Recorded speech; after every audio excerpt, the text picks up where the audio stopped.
ఇప్పుడు గుజరాత్లో దాదాపు ఒక వంతెన కూలి గుజరాత్ రాష్ట్రంలో అక్కడ ముఖ్యమంత్రి బీజేపీ, ఈ దేశానికి ప్రధానమంత్రి మోడీ గారు బీజేపీ. ఆ రాష్ట్రంలో బ్రిడ్జి కూలిపోయి ఒక దాదాపు 140-50 మంది చనిపోయారు. రాహుల్ గాంధీ గారు ఏమన్నా విమర్శించిరా? ఏమి ఇది మోడీ గారే కూలగొట్టిండు లేకపోతే అని అన్నాడా? ఆయన ఏమన్నాడు? రాహుల్ గాంధీ గారు చాలా బాధ అనిపిస్తున్నది ఆ బ్రిడ్జి కూలిపోవడము అని ఆవేదన వ్యక్తపరిచింది. అది మనం చేయాల్సిన బాధ్యత, మన పని అది. రాజకీయం చేయలే కాంగ్రెస్ పార్టీ, రాహుల్ గాంధీ గారు చేయలే. రాజకీయం చేయాలంటే చేయొచ్చు కదా. ఏం చేస్తారా? బ్రిడ్జి కూలిపోయిందాకా చూసిరా? బ్రిడ్జి మీదే గవర్నమెంట్దే కదా బ్రిడ్జి, మరి ఏం చేసిర్రు మీరు?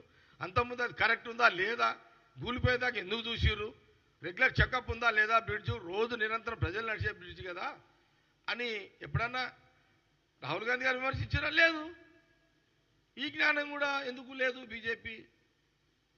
కిషన్ రెడ్డి గారు మీరు ఎందుకు ఇది